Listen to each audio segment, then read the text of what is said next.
that I'm not from Puerto Rico. I'm from New York. So you from Puerto Rico, stand in front of that ring and fight me like a you know the guy El Gallo. You know the Gallos in Puerto Rico, the chicken, the roosters, how they fight. I Sure. said, yeah, me and you, we're gonna go. Let's go at it. Balls to the wall. You know what I'm saying? And that's what it is. He talk all that shit that he's from Puerto Rico, I'm not from Puerto Rico, I'm from New York. So let's see. It's important for you to make a statement this weekend and get him out of here? Oh, for sure. Just so I could just, you know, handle my business, wipe this dude out, take him out of here, and then we focus on a big fight, you know what I'm saying? But what I'm gonna do to him is what I'm gonna do to Plant, what I'm gonna do to Munguia, Charlo, any of those guys, Pacheco, any of those guys, I'm gonna slaughter them niggas, bro. Nah, say less. Look, I gotta ask you, right? I did a post the other day because I ran into Eddie at Palladium, Times Square. Exactly, and I'm gonna ask you about that because I asked Eddie straight up. I said, Eddie, look, what do you say to people that they're gonna want to know? How does Edgar Berlanga go from headline in Vegas to co-headline in Orlando? He know what he did. He gave a very politically correct business response, right? Give us the real. The real shit is that in November, we already had the fight day for March 8th in Puerto Rico at the Choliseo main event to sell it out.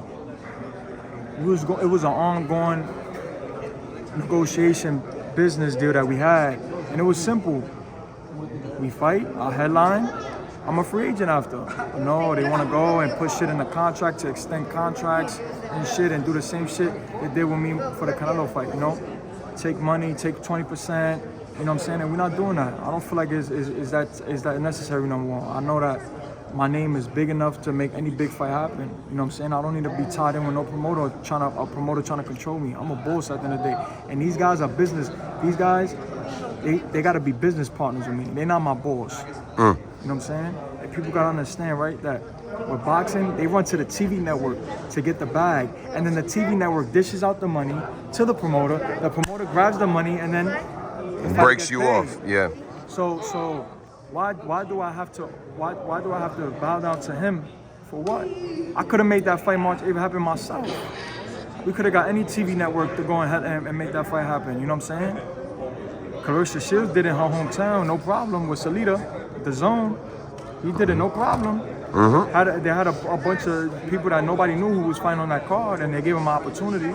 You know, so I don't want to hear that the Zone couldn't fund or couldn't pay me or they didn't. I don't believe in that shit. You know what I'm saying? We was gonna sell that shit out. If we would have started promoting that shit since November, that Choliseo 18,000 people would have been sold out. You know, and I'm sad because I had a whole bunch of fighters that was getting ready for that card because they thought the fight was gonna happen. There was talk about Rosado being in a fight with you potentially. No, like undercard fighters. Oh, got you. Puerto Rican fighters that's from Puerto Rico, they was out there trying to get, you know, they was working, training for that fight because they was gonna get put on that card and shit went left, you know. So it is what it is. Then this is the only shit that they had. Listen, I wasn't gonna wait till June to fight to be a free agent. You know what I'm saying? Like, so there's the only shit that they had, co-main event. I was like, you know what, bro? Y'all want to do that to me? I'll take it. I'm gonna take that on the chin. I'm gonna take that on, but everybody knows what's up, you know. Yeah, I mean, your star rose a lot after the last fight. I mean, like, humongous. The response, yo, a lot of people counted you out. You represented yourself well. It was a loss, but you did your thing. We would think you would have a really big fight this time around. Yo, you feel slighted? I could have had the Skull fight. Nobody knew that. I had Skull in my DM. Me and him was talking. He was telling me send the contract. He made a video. Send me the contract. Send the contract. He wanted, I think, 1.5 or something.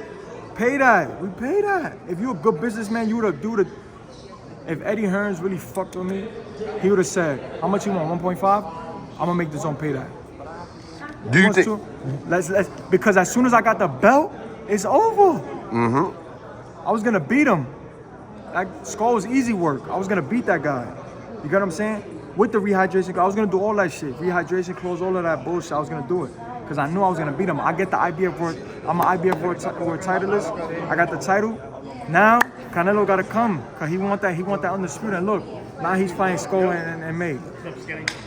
Yeah. You get what I'm saying? It's about this, bro. And if the promoter sees and really fucks with you, he would have made that happen because I would have beat the shit out of him.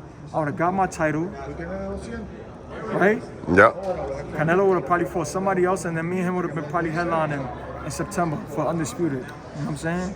Because that's what he wants. Canelo wanted to be two-time Undisputed. You know what I'm saying? But That's what happens when you have a guy, you have these promoters thinking that they're the boss, you know what I'm saying, that want to run a fighter and think that it's not happening no more. You know what I'm saying? Shit like just happened now that we could have fought Skull.